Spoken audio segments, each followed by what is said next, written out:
मित्रों, गधे ने औरतों के बारे में 3 ऐसी गंदी बातें बताई जिसको जानकर आप भी कहेंगे वाकई में यह सच है। आप भी कहेंगे कि यह बातें औरतों पर बिल्कुल सटीक बैठती हैं। सच है पर कड़वा है। मित्रों, गधे ने समाज को सचेत रहने के लिए कई बातें बताई हैं। सबसे पहले खूबसूरत वीडियो को लाइक करें और वीडियो का लुत्फ उठाएं। आज का प्रसंग बहुत ही सुंदर है। अंत तक वीडियो को जरूर देखें। मित्रों, यह महत्वपूर्ण जानकारी आपको इस वीडियो में सुनने को मिलेगी। आपसे निवेदन है कि इस कहानी का एक एक शब्द ध्यान से सुनना। यह महत्वपूर्ण कहानी हमारे जीवन में बहुत काम आ सकती है। किसी गांव में किसान के घर एक बकरा और एक गधा रहता था। बकरा बड़ा चालान, बड़ा स्वार्थी था, जबकि गधा सीधा साधा और बड़ा मेहनती था। दोनों एक ही किसान के पशु थे और इकट्ठे ही घर में रहते थे। किसान गधे के पीठ पर हमेशा अनाज लाद कर बाजार ले जाया करता था। बोझा ढोने का सारा काम गधे को ही करना पड़ता था। गधे का जैसा काम था, किसान उसको खाने को भी वैसा ही देता था। खूब स्वादिष्ट और पौष्टिक आहार गधे को खाने को दिया जाता था और बकरे को रूखा सूखा भूसा डाल दिया करता था। क्योंकि बकरा कोई बोझ का काम तो करता नहीं था, इसलिए उसे खाने को भी वैसा ही दिया जाता था। गधे का भोजन देख देख कर बकरा दिन भर ललचाता रहता था और मन में सोचता था कि हमारा मालिक इस गधे को बहुत स्वादिष्ट चीजें खिलाता है और मुझे सिर्फ सूखा भूसा डाल देता है। मुझे कोई ऐसी तरकीब सोचनी चाहिए जो हमारा मालिक गधे की जगह स्वादिष्ट चीजें मुझे खाने को देने लगे। और ऐसा तभी हो सकता है या तो यह गधा मर जाए, या बीमार पड़ जाए, या इस घर से चला जाए। बकरे ने ज्यादा दूर तक दिमाग नहीं दौड़ाया, सिर्फ अपने स्वार्थ भर तक ही सोच लिया। और याद रखना बंधु, जो अत्यंत लालची और स्वार्थी लोग होते हैं, छोटी बुद्धि वाले लोग होते हैं, वह हमेशा छोटा ही सोचते हैं। बकरे ने एक योजना बनाई और गधे को भड़काने की ठान ली। बकरा गधे के पास जाता है और बोला, मित्र, तुम बड़े मेहनती हो, पर तुम्हें यह नहीं लगता कि किसान तुम्हारा पूरा फायदा उठा रहा है? देखो कितना भारी बोझ डाल दिया है। अगर तुम इसी तरह मेहनत करते रहोगे तो एक दिन तुम्हारी जान चली जाएगी। बकरा बोला, अरे गधे भाई, हमारा मालिक तुमसे कितना काम लेता है। पूरे दिन तुम्हारी पीठ पर बोझा ढोता रहता है और देखो, मार मार कर तुम्हारी पीठ पूरी सुझा डाली है। अच्छा काम क्यों नहीं करते, जिससे तुम काम से भी बच जाओ और बैठे बैठे खाने को भी मिलता रहे? गधा बोला, भैया, ऐसा कौन सा काम है जो मालिक मुझे बैठकर खिला देगा? अगर तुम्हारे दिमाग में ऐसी कोई तरकीब है तो मुझे जरूर बताओ। तब बकरा कहता है, हाँ है ना तरकीब। तुम एक काम करना, कल जब मालिक तुम पर बोझा लाद कर बाजार जाए तो तुम चलते चलते कहीं लड़खड़ा कर किसी खाई या कंध में गिर जाना और बीमार होने का नाटक करके बैठ जाना। मालिक समझेगा कि तुम बीमार हो, फिर वह अगले दिन से तुम्हें काम पर नहीं ले जाएगा और तुम्हें बैठे बैठे खाने को मिलता रहेगा। मित्रों, बकरा जानता था कि गधा अगर ऐसा करता है तो वह निश्चित ही खाई कंधक में गिरकर मर जाएगा और फिर घर में मैं ही अकेला रह जाऊंगा और मालिक का जो प्यार अभी जो गधे पर लुटाता है वो मुझ पर लुटाने लगेगा। बकरे ने इस प्रकार से गधे के कान भर दिए। गधे ने भी सोचा कि बकरा ठीक कहता है, मुझे कल ऐसा ही करना चाहिए। उसने बकरे की बातों पर विश्वास कर लिया। उसने कहा, तुम सही कहते हो मित्र। गधे ने बकरे की सलाह मान ली। अगले दिन किसान को अपना अनाज लेकर बाजार में जाना था और आज गधे की दुर्गति देखने के लिए बकरा भी किसान के साथ हो लिया। वह जैसे ही बीच रास्ते में पहुंचा, वह अचानक जमीन पर गिरता हुआ पास में कंधक में गिर जाता है। खंडक में गिरने के कारण गधे की कमर टूट जाती है। किसान ने उसे उठाने का बहुत प्रयास किया, मगर वो बेचारा नहीं उठ सका। किसान ने देखा कि गधा गिरा हुआ है तो उसने सोचा कि शायद एक आध सचमुच बहुत चोटिल हो गया है और अब बोझा लेकर आगे नहीं जाया जा सकता। उसने तुरंत गधे को उठाकर किनारे किया और सारा सामान बकरे पर लाद कर लेकर चलने लगा। अब बकरे को भारी बोझ उठाकर बाजार जाना पड़ा। वह पछता रहा था कि उसने ऐसी अक्ल गधे को क्यों बताई। बकरे के मुंह से अब हाय हाय की आवाजें निकलने लगी। गधे ने तो मार डाला रे। 2-3 बार में किसान ने वो सारा बोझा उसी बकरे की पीठ पर लाद कर बाजार पहुंचाया, लेकिन अब कोई उपाय नहीं था। अब बहुत देर हो चुकी थी। बकरे की चालाक ही उसी पर भारी पड़ गई और वह अपनी ही चाल में फंस गया। अब अगले दिन किसान ने अपने गधे को ठीक कराने के लिए डॉक्टर को बुलाया। डॉक्टर ने किसान को बताया कि आपके गधे की कमर तो ठीक हो जाएगी, लेकिन इसके लिए बकरे की चर्बी से मालिश करनी पड़ेगी। किसान ने कहा, इसकी आप चिंता मत करो, मेरा गधा बहुत काम का है, उसके बिना मेरा सारा काम चौपट पड़ा है। बकरा तो मेरे घर में ही रहता है और वह आज मेरे गधे के काम में आ जाएगा। इससे अच्छी बात क्या होगी मित्रों। यह बात जब बकरे ने सुनी तो सुनकर बकरा बड़ा दुखी हुआ। बकरा थरथर कांपने लगा और कहने लगा, आज गधे ने तो बड़ा गधों वाला काम किया है कि ये क्या, मैंने इस गधे को ईर्ष्या बस ऐसी अक्ल बताई कि मेरी बुद्धि मेरी ही जान पर बनाई। अरे गधे, तूने तो मुझे मरवा दिया, कल मुझे किसान कटवा देगा और मेरी चर्बी से अपना गधा ठीक करेगा। यही बात सोच सोच कर बकरा बड़ा परेशान था। बकरे को अत्यंत उदास देखकर गधा कहने लगा, अरे भाई, बीमार तो मैं हूं, तुम इतने दुखी क्यों होते हो। तब रोते रोते बकरे ने अपनी सारी चालाकी गधे को बता डाली। सुनकर गधे को भी बड़ा आश्चर्य हुआ। उस बेचारे बकरे की मूर्खता पर, या यूं कहे कि उसकी अत्यंत चालाकी पर, गधे को बड़ी हंसी आ रही थी। गद्ध सोचने लगा, स्वार्थी और चालक व्यक्ति दूसरों को धोखा देने की कोशिश में अक्सर खुद ही फंस जाते हैं। गधा बोलता है, बकरे भाई, अब तुम्हारा मरना तय है, तुम्हें अब कोई नहीं बचा सकता। ऐसे लोग हमेशा मुंह की खाते हैं, समझदार लोगों को ऐसे लोगों से बचकर रहना चाहिए। गधा बोला, बकरा भाई, इस संबंध में मैं तुम्हें एक कहानी सुनाता हूं, ध्यान देकर सुनो कि हमें किन किन लोगों से बचकर रहना चाहिए। बात बहुत पुरानी है। किसी राज्य में एक राजा रहता था जिसके कोई संतान नहीं थी। वह हमेशा भगवान से, देवी देवताओं से, साधु संतों से, यहां तक कि जंगल के पेड़ पौधों से हर समय प्रार्थना करता रहता था कि भगवान उसे कोई बच्चा दे दे। पर उसकी सारी प्रार्थनाएं ही बेकार चली जाती थी, लेकिन उसे किसी भी कीमत पर संतान चाहिए थी।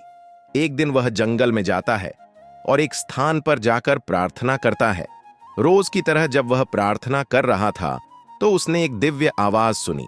वह आवाज कह रही थी, क्या तुम्हें एक लड़का चाहिए जो मर जाए, या एक लड़की चाहिए जो तेरे घर से भाग जाए। यह सुनकर वह सोच ही नहीं सका कि वह इस बात का क्या जवाब दे, तो इसीलिए वह चुप रह गया। अब वह अपने महल में आता है और अपने सारे दरबारियों को बुलाता है और उन्हें जंगल में हुई घटना के बारे में बताता है कि एक आवाज ने मुझसे यह बात कही थी कि अगर मैं बेटा मांग लूं तो वह मर जाएगा, अगर बेटी मांग लूं तो वह भाग जाएगी। मैं बड़ी दुविधा में पड़ गया हूं कि मैं उससे क्या मांगूं या ना मांगूं। मुझे इस बात का क्या जवाब देना चाहिए। राजा की बात सुनकर राजा के समस्त दरबारी जन राजा को सुझाव देते हुए बोले कि महाराज, यह तो बड़े ही धर्म संकट में डालने वाली बात है। अगर आप लड़के को मांगते हो और जन्म के कुछ दिन बाद वो मर जाता है तो यह ठीक वैसा ही होता है, तो यह ठीक वैसा ही है जैसे किसी बच्चे का ना होना। इसलिए हम सबकी राय यह है कि ना होने से अच्छा है कि वह होना चाहिए। इसलिए आपको लड़की मांगनी चाहिए, क्योंकि अगर लड़की भाग भी गई तो भी वह कम से कम जिंदा तो रहेंगी और आप उसे कभी भी देख सकते हो। दूसरी बात, यदि हम पहले से ही सतर्क रहेंगे और लड़की की कड़ी सुरक्षा व्यवस्था और उस पर हर समय चौकसी रखेंगे तो वह भाग भी नहीं पाएगी। लड़की का भागना और ना भागना तो हमारे हाथ में है, लेकिन लड़के का मरना और उसे बचाना हमारे हाथ में नहीं है। और यदि लड़की हो गई तो हम उसे ताले में बंद करके भी रख सकते हैं ताकि वह कहीं भाग भी ना पाए। मित्रों, दरबारियों की राय लेने के बाद राजा फिर से जंगल में जाता है और उसी जगह जाता है जहां वह रोज आकर प्रार्थना करता था। राजा के समक्ष वही आवाज फिर सुनाई देती है, हे राजन, हम तुम्हारी प्रार्थना से प्रसन्न हैं। हम तुम्हें यह संतान देने के लिए वाद्य हैं, परंतु तुम्हें एक ऐसी संतान चाहिए। क्या तुम्हें एक लड़का चाहिए जो मर जाए, या एक लड़की चाहिए जो भाग जाए। राजा ने कुछ देर सोच विचार करने के बाद में उस आकाशवाणी को जवाब दिया कि मुझे एक लड़की चाहिए जो भाग जाए। आकाशवाणी ने कहा, जाओ, ऐसा ही होगा। समय आने पर तुम्हारी पत्नी के गर्भ से एक पुत्री पैदा होगी जो आगे चलकर भाग जाएगी। इधर गधा कहता है, हे बकरा भाई, अब आगे सुनो। उस आकाशवाणी की कही हुई बात बिल्कुल सही साबित हुई। समय आने पर उस राजा की रानी ने एक सुंदर बेटी को जन्म दिया। बेटी होने के बाद राजा सदमे में आ गया, क्योंकि वह बेटी के चरित्र से पहले ही अवगत था। राजा को बेटी को लेकर चिंता होने लगी। मित्रों, शहर से कई मील दूर राजा का एक बगीचा था जिसके बीच एक महल बना हुआ था। बेटी के भाग जाने के डर से वह अपनी बेटी को उसी बगीचे वाले महल में लेकर जाता है और एक आया के साथ उसने अपनी बेटी को उसी महल में छोड़ दिया। राजा और रानी अक्सर उनसे मिलने के लिए वहां चले जाते थे ताकि वो लड़की राजा और रानी से मिलने के लिए जिद न करे और वह नगर से शहर से अपरिचित रहे। उनका मानना था कि लड़की अगर शहर में आएगी और आकर्षक वस्तुएं देखेगी, आकर्षक लोगों से मिलेगी तो उसका मन भटके। इसीलिए उसे इन सब चीजों से दूर रखा गया था ताकि वह इन सब बातों को और लोगों से अपरिचित रहे और वह वहां से भाग ना सके। राजा और रानी अपनी बेटी से मिलने जब कभी महीना 2 महीना बाद जाती रहते थे। धीरे धीरे जब राजकुमारी बड़ी हो गई, जवानी की सीढ़ी पर जब उसने कदम रखा तो उसका मन आकर्षक वस्तुओं को देखने का होने लगा। मित्रों, एक दिन एक जवान व्यक्ति उस बगीचे की तरफ आता है और उसने राजकुमारी को देखा और उस राजकुमारी ने नौजवान को देखा तो दोनों में प्रेम हो गया। राजकुमारी ने पहली बार किसी सुंदर पुरुष को देखा था तो देखते ही उसे उससे प्रेम हो जाता है। वह पुरुष राजकुमारी को आया है, रिश्वत में बहुत सारे पैसे देता है और राजकुमारी से मिलने की इजाजत ले लेता है। कुछ दिन तक दोनों का मिलना जुलना चलता रहा। धीरे धीरे उनका प्रेम परवान चढ़ने लगा। दोनों को एक दूसरे से प्रेम हो जाता है। दोनों ने खुशी खुशी शादी कर ली। दोनों ने यह शादी अपने माता पिता को बिना बताए ही कर ली थी। इस प्रकार धीरे धीरे वह युवक राजकुमारी को शहर में घुमाने ले जाने लगा। 9 महीने उपरांत राजकुमारी ने एक सुंदर बेटे को जन्म दिया। अगली बार जब राजा अपनी बेटी से मिलने आता है तो पहले वह उसकी आया से मिला। उसने उससे पूछा कि उसकी बेटी कैसी है। आया बोली, बहुत अच्छी है। आप विश्वास नहीं करेंगे कि उसमें अभी अभी एक बेटे को जन्म दिया है। यह खबर मैं आपको भिजवाने ही वाली थी। मित्रों, यह सुनकर राजा के पैरों के नीचे जमीन खिसक जाती है। सोचने लगा कि जिस बात के डर से मैंने उसे शहर से इतनी दूर बगीचे में रखा था और वही बात हो गई। राजा को बहुत शर्मिंदगी महसूस हुई और वह बहुत गुस्सा भी हुआ। राजा ने उस लड़की से कोई भी रिश्ता रखने से इनकार कर दिया। वह राजकन्या अपने पति और बेटे के साथ उसी बगीचे वाले महल में रहने लगे। यह सुनकर राजा ने उसे कोई रिश्ता रखने से मना कर दिया। इस तरह राजकुमारी अपने पति और बेटे के साथ उसी महल में अकेली रहती रही। धीरे धीरे उसका बेटा बड़ा होने लगा। राज ने तो उससे संबंध ही तोड़ दिया था। न तो वह कभी बगीचे में आता था और न कभी अपनी बेटी और नाती को अपने घर बुलाता था। धीरे धीरे जब वह राजकुमारी का पुत्र 15 साल का हो जाता है, उसके बाद भी उसके बेटे ने कभी अपने नाना को नहीं देखा था, क्योंकि राजा ने अपनी बेटी और उसके बेटे से मिलने से इनकार कर रखा था। राजकुमारी का जो पति था, उस पर भी राजा ने बगीचे में आने पर पाबंदी लगा रखी थी। एक दिन राजकुमारी के पुत्र ने अपनी मां से कहा, मां, मैं अपने नाना से मिलना चाहता हूं। उसकी मां ने कहा, हां बेटी, क्यों नहीं, जाओ, तुम उनके महल में चले जाओ और उनसे मिलाओ। तुम्हारे नाना इसी शहर में रहते हैं। मेरे साथ साथ वह तुमसे भी नफरत करते हैं। शायद उनका मन बदल जाए। गधा बोला, हे भाई बकरे। अगले दिन राजकुमारी का पुत्र सुबह जल्दी उठा और एक घोड़े पर सवार होकर काफी सारा पैसा लेकर अपने नाना से मिलने के लिए चल देता है। जब वह वहां पहुंचा तो उसके नाना ने उसे कोई प्यार नहीं दिखाया, बल्कि उसकी तरफ देखा भी नहीं और उससे बोले भी नहीं। इस प्रकार कई बार राजकन्या का बेटा राजा से मिलने के लिए जाता है, मगर राजा ने उसका ठीक से स्वागत नहीं किया। कुछ दिनों के उपरांत वह राजकन्या का पुत्र अपने नाना से कहता है, नाना जी, आप मेरी मां से और मुझसे इतने नाराज क्यों रहते हैं? लड़के की बात का राजा ने कोई उत्तर नहीं दिया। लड़के ने फिर पूछा, नाना जी, आप कुछ बोलते क्यों नहीं? तुम मेरी मां को कौन सी शर्त पर क्षमा कर सकते हो? मुझे बताओ, मैं तुम्हारी वह हर शर्त पूरी करने को तैयार हूं। राजा कहने लगा, पुत्र, मैं तुम्हें और तुम्हारी मां को एक शर्त पर क्षमा कर सकता हूं। जब तक तुम जंगल में रहने वाली जादूगरनी का सिर काट कर नहीं लाओगे, तब तक मैं तुमसे नहीं बोलूंगा। यदि तुम उस जादूगरनी का सिर काटकर मुझे लाकर दे दोगे, तो मैं तुम्हें और तुम्हारी मां को अपना लूंगा। राजकुमार बोला, नाना जी, आप चिंता ना करिए, मैं आपकी यह इच्छा जरूर पूरी करूंगा। मैं उस जादूगरनी का सिर काटकर अवश्य लाऊंगा। राजा बोला, यही तो मैं चाहता हूं कि तुम वहां जाओ और उस जादूगरनी का सिर काट कर लाओ। मित्रों, राजा के मन में कपट चल रहा था। वो उस लड़के को अपने कपट जाल में फंसा रहा था, क्योंकि वो जादूगरनी एक ऐसी जादूगरनी थी जो कोई उसको देखता था वह पत्थर का बन जाता था। और यह बात वह राजा जानता था कि उसके नाती के साथ भी यही होने वाला है। यह उसका शीश लेने जाएगा और उसका चेहरा देखते ही पत्थर का बन जाएगा। इसलिए उसने यह कहा था कि वह उस जादूगरनी का सिर काट कर ले आए। मित्रों, लड़का जादूगरनी के पास के लिए चल देता है। मित्रों, आगे की हर कठिनाइयों से वो अनजान था। उस लड़के ने एक बहुत ही बढ़िया घोड़ा चुना और कुछ पैसे और कुछ खाने पीने का सामान लेकर चल पड़ता है। चलते चलते रास्ते में उसे एक बूढ़ा व्यक्ति मिलता है। बूढ़े व्यक्ति ने जब उस नौजवान बालक को जंगल की ओर जाते हुए देखा तो पूछने लगा, बेटे, तुम कहाँ जा रहे हो? लड़के ने जवाब दिया, बाबा, मैं जादूगरनी का सर काट कर लाने के लिए जा रहा हूं। मेरे नाना मेरी मां से बहुत नफरत करते हैं। वे बस इसी शर्त पर मुझे और मेरी मां को अपना सकते हैं। बूढ़ा आदमी समझ गया कि राजा की नीयत साफ नहीं है। जरूर उसने इस बालक को जादूगरनी के हाथों मरने के लिए छोड़ दिया है। बूढ़ा आदमी बोला, बेटे, इस काम के लिए तुम्हें एक ऐसा घोड़ा चाहिए जो उड़ सके, क्योंकि वहां पहुंचने के लिए तुम्हें एक पहाड़ के ऊपर से जाना पड़ेगा, जिस पर बहुत सारे बाघ और जहरीले जीव जंतु रहते हैं। अगर तुम इस घोड़े से जाओगे तो यह तुम्हारा घोड़ा और तुम दोनों उन जंगली जीवों का भोजन बन जाओगे। निश्चित ही वे तुम दोनों को खा जाएंगे। लड़का कहता है, बाबा, मुझे ऐसा घोड़ा कहाँ मिलेगा जो उड़ता हुआ जा सके, मुझे उस जादूगरनी तक पहुंचा सके। बूढ़ा कहने लगा, रुको, मैं तुम्हें एक ऐसा घोड़ा लाकर देता हूं। यह घोड़ा नदी, पहाड़ों और जंगलों के ऊपर से उड़ता हुआ उस जादूगरनी तक तुम्हें पहुंचा देगा।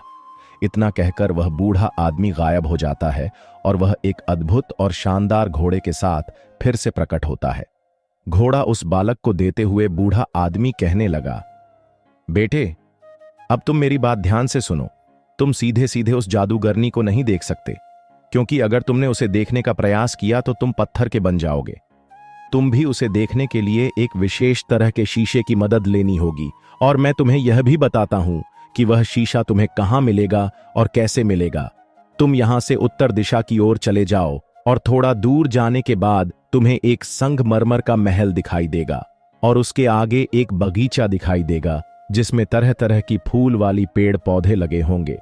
उस बगीचे में तुम्हें 2 अंधी महिलाएं मिलेंगी। उन दोनों स्त्रियों के पास केवल एक ही आंख है। वे दोनों उसे एक आंख को आपस में बांट कर इस्तेमाल करती हैं, यानी कि उसे एक आंख से भी दोनों बदल बदल कर देखती है। उन्हीं स्त्रियों के पास बहुत वो शीशा है जो तुम्हें उस जादूगरनी को देखने के लिए चाहिए। यदि तुम्हें उनसे वह शीशा चाहिए तो तुम्हें उसकी उस आंख को चुराना होगा, और जब वह अपनी आंख लौटाने को कहे तो तुम बदले में उनकी आंख के बदले उस शीशे को मांग लेना। वह जादूगरनी अक्सर अपना समय घास के मैदान में गुजारती है। लड़के ने बूढ़े को धन्यवाद दिया और वह उस उड़ने वाले घोड़े को लेकर चल दिया। वो उन पहाड़ों को, जंगलों को और नदियों को ऊपर से उड़ता हुआ, पारता हुआ जाने लगा। उन जंगलों में और पहाड़ों पर अनेकों हिंसक जानवर रहते थे। अनेक शेर, चीता, भेड़िया, सांप, बिच्छू, झरी जीव जंतु रहते थे, और जो उसे खाने के लिए तैयार खड़े थे वे उसे खाने के लिए दौड़ भी रहे थे, मगर वह उनकी पहुंच से काफी ऊपर उड़ रहा था, इसीलिए वह उसका कुछ नहीं बिगाड़ सके। पहाड़ को पीछे छोड़ता हुआ वह उड़ता चला जा रहा था। तभी उसे दूर एक संगमरमर का महल दिखाई देता है। उसने सोचा कि शायद यही उन अंधी स्त्रियों का महल होगा। उन दोनों स्त्रियों के बीच में एक ही आंख थी। उस आंख को एक दूसरे को ले देकर इस्तेमाल करती रहती थी। वह लड़का उस संगमरमर के महल के पास पहुंच जाता है। महल का दरवाजा खटखटाने की हिम्मत नहीं कर सका। अब तो वह बगीचे में ही टहलने लगा। उधर भी दोनों अंधी स्त्रियां भोजन करने के बाद अपने बगीचे में टहलने के लिए आती है। उस समय वह राजकुमारी पुत्र एक पेड़ पर चढ़कर बैठ जाता है ताकि बे स्त्रियां उसे देख ना सकें। बे बातें करती हुई उस बगीचे में घूम रही थीं जिस स्त्री के पास आंख थी। उसने ऊपर की तरफ मुंह उठाकर देखा और बोली, बहन, तुम्हें यह महल देखना चाहिए जो राजा ने अभी नया नया बनवाया है। दूसरी बोली, अच्छा, तो तुम मुझे आंख दे दो, तभी तो मैं देख पाऊंगी। पहली वाली ने उसे आंख दे दी, पर जैसे ही उसने हाथ बढ़ाकर आंख लेनी चाहिए तो पेड़ पर बैठे उस लड़के ने नीचे हाथ बढ़ाकर बीच में से ही उस आंख को ले लिया। दूसरी बोली, अरे बहन, तुम मुझे आंख क्यों नहीं दे रही हो? तुम सारा कुछ अपने आप ही देखना चाहती हो, लाओ मुझे भी देखने दो। पहली वाली बोली, अरे बहन, कैसी बातें कर रही हो? मैंने तो तुम्हें आंख कब की दे दी है। दूसरी वाली बोली, नहीं, तुमने मुझे आंख अभी तक नहीं दी है। सचमुच तुम मुझे बेवकूफ बना रही हो। पहले वाली स्त्री ने कहा, बहन, मैंने अभी तो तुम्हारे हाथ में वो आंख रखी थी, तुम्हारे पास नहीं है तो कहां है मैं? मित्रों, इस प्रकार में दोनों आपस में बहस करती रही जब तक कि उन्हें यह पता नहीं चल गया कि उनमें से किसी के पास वह आंख नहीं है। वे दोनों विचार करने लगी, बहन, जब हम दोनों के पास आंख नहीं है तो फिर हमारी आंख किसने ले ली? लगता है हमारे बीच में कोई तीसरा व्यक्ति भी मौजूद है जिसने हमारे साथ छल करके उस आंख को चुरा लिया है। तभी वे जोर से बोलती हैं, अगर वह आदमी यही है जिसने हमसे हमारी आंख ली है तो मेहरबानी करके वह हमारी आंख हमें दे दे, क्योंकि हम दोनों के पास केवल एक ही आंख है और उसी से हम दोनों बहनें देखती हैं। अगर उसे हमसे हमारी आंख के बदले में कुछ चाहिए तो वह हमें बता दे, हम उसे देने को तैयार है। वह हमें बताए कि वह हमसे क्या चाहता है, हम अपनी आंख के बदले में उसे वस्तु प्रदान करें। तब वो लड़का पेड़ से नीचे उतर आता है और उनसे कहता है, तुम्हारी आंख मेरे पास है, मुझे इसके बदले में आपसे वह शीशा चाहिए जिसमें मैं जादूगरनी को देख सकता हूं। उन दोनों स्त्रियों ने कहा, बेटा, पहले तुम हमारी आंख हमें वापस कर दो, तभी तो हम शीशा तुम्हें ढूंढ कर दे सकेंगे। मित्रों, उस लड़के ने उनकी वह आंख लौटा दी। उनमें से एक स्त्री ने अपनी आंख लगाई और दोनों महल में चली गई। कुछ देर में ही एक शीशा लेकर वापस लौटती। उन्होंने वह शीशा उस लड़के को दे दिया और वह कुमार शीशा लेकर अपने आगे की यात्रा पर चल पड़ा। चलता रहा, चलता रहा। धीरे धीरे वह जादूगरनी के बगीचे के ऊपर पहुंच जाता है। बगीचे में से सुंदर सुंदर फूलों की सुगंध हवा में ऊपर आ रही थी। जैसे जैसे वह आगे बढ़ता गया, फूलों की खुशबू और तेज होती चली गई। लड़का धीरे धीरे घास के मैदान में बने एक सुंदर महल के पास पहुंच जाता है। उस मैदान में फूल ही फूल लगे थे। वो जादूगरनी अपने घास के मैदान में घूम रही थी। उस लड़के ने अपना घोड़ा थोड़ा पीछे किया और उसने जादूगरनी की तरह पिट कर ली और फिर उसी शीशे में देखता हुआ वह जादूगरनी की ओर बढ़ने लगा। जादूगरनी को अपनी ताकत पर बहुत विश्वास था कि वह उसे देखते ही लोग पत्थर के बन जाते हैं, और अपनी इसी ताकत के भरोसे पर वह किसी से बचकर भी कहीं भागने की कोशिश नहीं करती थी। जादूगरनी बगीचे में ही घूमती रहती थी। लड़का उसे शीशे में देखते हुए उसके पास तक पहुंच जाता है और अपनी तलवार घुमाकर चलाते हुए उसका सिर काट लेता है। उसके सिर से थोड़ा सा खून निकला जो जमीन पर गिरते ही सांपों के रूप में बदल गया। उस लड़के ने शीशे में देखते हुए वह सिर एक थैली में रख लिया और उड़न घोड़े पर बैठकर आकाश में उड़ गया। उड़ते उड़ते वह एक बंदरगाह पर पहुंचा जो समुद्र किनारे बना हुआ था। समुद्र के किनारे वह लड़का जाता है तो वहां उसे एक सुंदर सी लड़की काले कपड़े पहने दिखाई देती है। वह लड़की वहां खड़ी होकर रो रही थी। उसने उस लड़के को देखा तो वो लड़की चिल्लाने लगी, चले जाओ, यहां से चले जाओ, यहां अगर अजगर आ गया तो वो तुम भी खा जाएगा। वो रोज एक जिंदा आदमी को खाता है। आज मेरी बारी है, इसलिए मैं यहां उसका इंतजार कर रही हूं, पर तुम यहां से चले जाओ। तुम कौन हो? लड़के ने उसे धीरज बनाया। देखो, तुम घबराओ नहीं, मैं तुम्हें उस अजगर से बचा आऊंगा। लड़की रोते रोते बोली, यह नामुमकिन है, उस विशाल से अजगर को मारना बहुत कठिन काम है। लड़का उसे तसल्ली देते हुए बोला, तुम डरो नहीं और आओ, मेरे घोड़े पर बैठ जाओ। इतना कहकर लड़के ने लड़की को अपने घोड़े पर बैठा लिया। उसी समय पानी में छपाक सी आवाज सुनाई दे देती है। वो आवाज उसी अजगर की थी जो समुद्र से बाहर निकलकर उसे खाने वाला था। तो लड़के ने लड़की से अपनी आंख बंद करने के लिए कहा और उसने भी अपनी आंखें बंद करके थैले में से उसी जादूगरनी का सिर निकाल लिया। उधर अजगर ने पानी में से अपना सिर बाहर निकाला तो उसे जादूगरनी का वह सर दिखाई दिया। सर देखते ही वह अजगर तुरंत पत्थर का बन गया और समुद्र की तनय में डूब गया। वह लड़की एक राजा की बेटी थी, तो लड़की को अजगर से बचाकर वह राजकुमार उसके माता पिता के पास ले जाता है। राजा और रानी दोनों ही अपनी बेटी को जिंदा और सही सलामत देखकर बहुत खुश होते हैं। इसके बदले में राजा ने अपनी बेटी की शादी उस लड़के से कर दी और वह लड़का कुछ दिन उनके पास रहा। उसके बाद वह लड़का राजकुमारी को साथ लेकर अपने राज्य के लिए लौट आता है और कहा, मैं खुद ही अपने राज्य का राजा हूं और उसे वापस लौटना है। राजकुमारी को लेकर वह अपने नाना के पास पहुंचा। राजा अपने नाती को जिंदा वापस आया देखकर बड़ा आश्चर्यचकित होता है और साथ ही कुछ दुखी भी होता है। लड़का बोला, नाना जी, आप यही चाहते थे ना कि मैं जाऊं और जादूगरनी का सिर काट कर ले आऊं, तो देखिए मैं उसका सिर काट कर ले आया हूं। इतना कहकर उसने अपनी आंखें बंद करके जादूगरनी का सिर थैले से निकाला और राजा के सामने कर दिया। जैसे ही राजा ने उसका सिर देखा तो वह राजा पत्थर का बन जाता है। मित्रों, इसे उसकी करनी का दंड मिल जाता है। उसके बाद लड़का अपने माता पिता के पास वापस चला जाता है। बाहर से उन सबको लेकर वह अपने नाना के राज्य में लौटता है और अपने नाना के बाद वह लड़का वहां का राजा बन जाता है। उस राजकुमारी से उसकी शादी हो गई थी और वह खुशी खुशी उसी नगर में रहने लगी। मित्रों, इस कहानी में सीखने वाली बात यह है कि ऐसे 4 प्रकार के लोग जो आपके सामने आपके भले बनने का दिखावा करते हैं, लेकिन भीतर से आपको नष्ट करने का षड्यंत्र रचते रहते हैं, उन लोगों से बहुत ही सावधान रहने की जरूरत है, क्योंकि वह लोग मुंह के मीठे और मन के बहुत कड़वे होते हैं। उनके मुख में अमृत और हृदय में हलाहल होता है। ऐसे लोगों को पहचानना बहुत मुश्किल होता है, जो आपके साथ रहकर आपका नुकसान करते रहते हैं। अब सवाल यह है कि उन्हें कैसे पहचानें। तो मित्रों, एक गधे ने उनकी कुछ पहचान बताई है। नंबर 1, ईर्ष्यालु व्यक्ति। जो लोग आपके अच्छे काम हैं, सफलता और गुणों से जलते हैं और सामने से आपके मित्र होने का नाटक करते हैं, वे आपको हानि पहुंचाने के लिए गुप्त रूप से योजना बनाते हैं और आपके समूह आपके गुण गाते रहते हैं।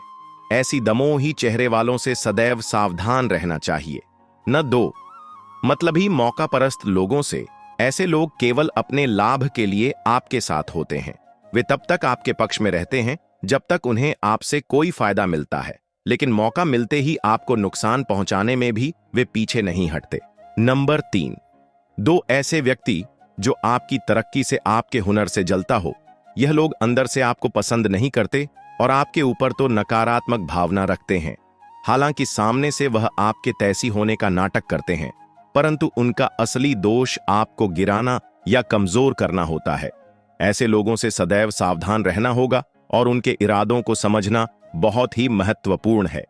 चौथे प्रकार के लोग बे हो सकते हैं, जो आपके सामने स्वयं को लज्जित या शर्मिंदा महसूस करते हैं, या आप उनके किसी ऐसे राज्य से वाकिफ होते हैं जो उन्हें कमजोर, बदनाम या पराजित कर सकता है। यह लोग इस कारण आपसे भयभीत होते हैं और अपने भीतर असुरक्षा का भाव रखते हैं। उनकी यह सुरक्षा धीरे धीरे आपको नष्ट करने की ओर ले जाती है, क्योंकि वे आपके प्रति विश्वास और द्वेष पाल लेते हैं।